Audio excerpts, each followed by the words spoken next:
So I wanted to make a really quick video showing you start to finish how I do my sourdough. I have a bowl that I just constantly have sourdough in. So it's a bowl, this bowl, that has a tight fitting lid on it. And to that, I'm just going to take some of my dry sourdough starter and I'm going to add 30 grams right into this bowl. So I use a scale and I do my measurements in grams. It just makes it super easy. The bread turns out every single time for me. And it is just sourdough in this bowl. So I had some lady come for me on Facebook about it. This is my favorite sourdough tool, my fork. You can buy fancy things, but the fork works great.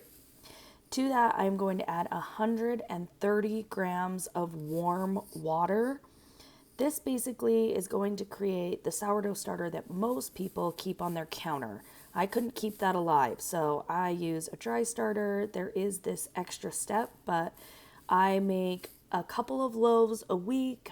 I'm a busy mom. I have a full-time job and 3 kids, and this is the system that has worked great for me for a couple of years now.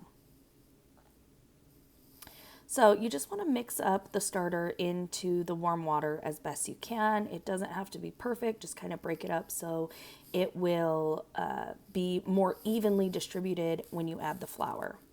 So back on the scale, zero it out, and now I add 120 grams of flour. You can use whatever flour. I like using bread flour. I buy it in 25-pound bags and keep it in a 5-gallon bucket. I go through a lot of that. I make sourdough as well as all of our pizza dough, and there's a recipe video for my pizza dough on here as well, and I will be filming one for just my regular white bread. I have one kid that won't eat sourdough, so we make sourdough bread for most of us and white bread for her. You can see here I'm just mixing the flour into the warm water and sourdough starter. This doesn't have to be perfect. I do like to scrape down the sides and get as much of it incorporated as I can.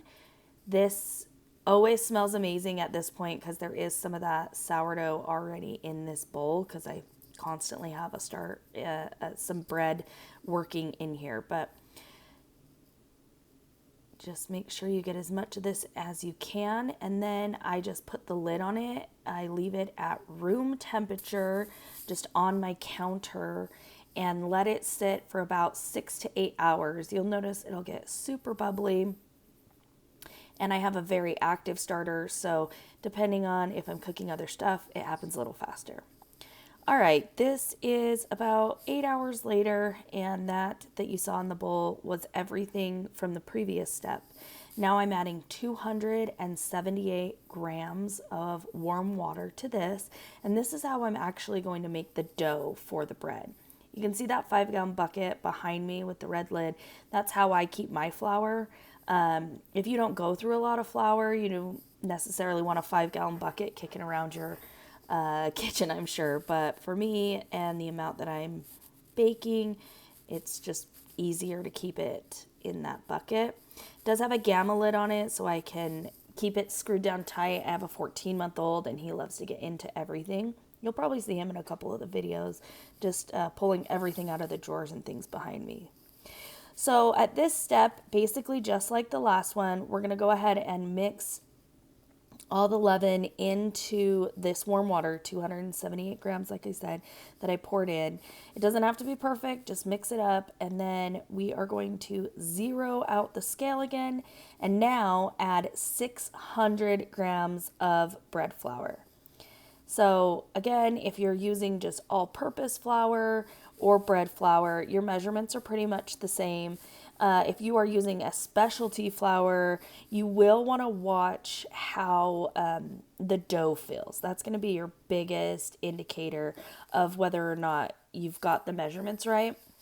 If you are just starting out with sourdough, I would really recommend starting with just bread flour or all-purpose flour so that you can follow these measurements. Like I said, this turns out correct every time for me. Next, I'm going to add some salt in, 6 grams of salt. I use Redmond Real Salt here. That's what I use for all my cooking. I don't use table salt or iodinized salt.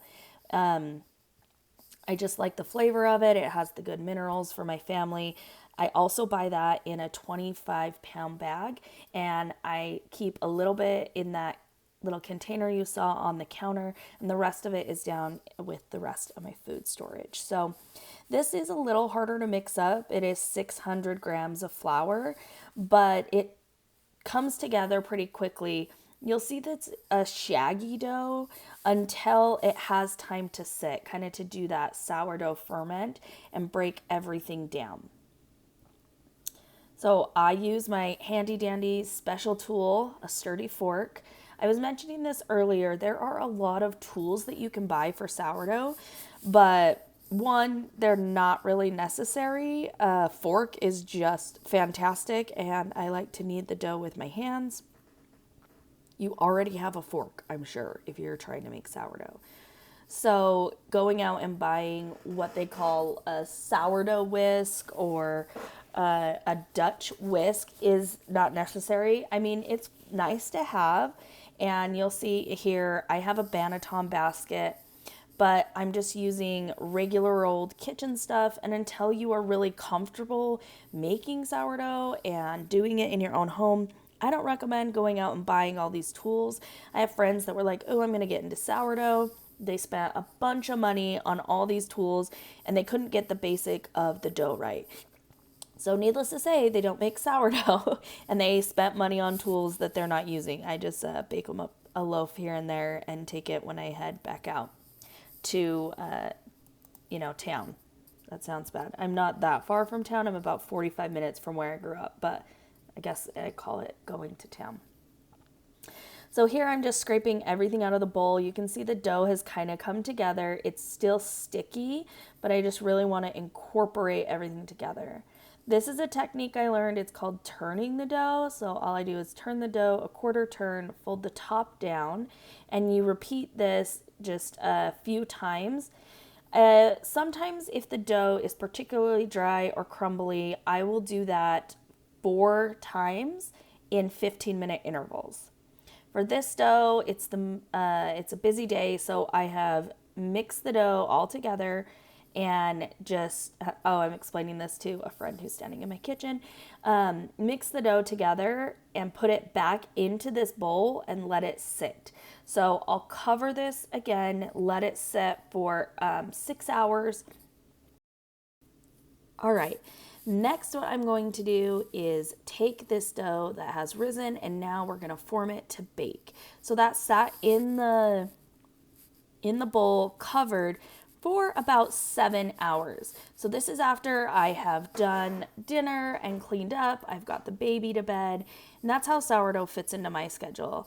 It's pretty forgiving. I mean, if you let it go too long, you'll have an over-risen dough, and that is kind of hard to cut, kind of hard to use, but here I am. I'm turning the dough, as you can see, just making sure that it's really well incorporated and all consistent all the way through. Now this next step helps to tighten up the surface. So I just pull my hands around the dough and push them together. I'm kind of pinching the dough into a tight ball. Next, I have this Banneton basket. Like I mentioned before, this really isn't necessary. You could do the final raise in the other bowl, but I do like kind of that spiral design. So I put what is going to be the top of my dough face down, and I cover it with this little linen here. I've seen people put their dough on top to raise, and that's just not how I do it. Now I've heated the oven here to 400 degrees and kept my Dutch oven in the oven. So this Dutch oven you see here is 400 degrees, and this really helps the bread to bake consistently. So you want to preheat your Dutch oven. I pop it out of the Banneton as carefully as I can. You really don't want to deflate it, and drop it down into the Dutch oven. With the sourdough, you do have to score the top. You can get fancy. I've seen people do, leaves and these mosaics. I like 3 slits or 4 in a square at the top. You just need the bread to be able to release some of that steam. Okay, so into the oven it goes, 400 degrees for 40 minutes. I set my timer for 20 minutes and then I turn it at 20 minutes so that I just make sure it's baking evenly. And I completely forgot to show the finished product and me taking it out of the oven. So here is a picture of the beautiful crumb, and I hope that this helps you to make sourdough on your own.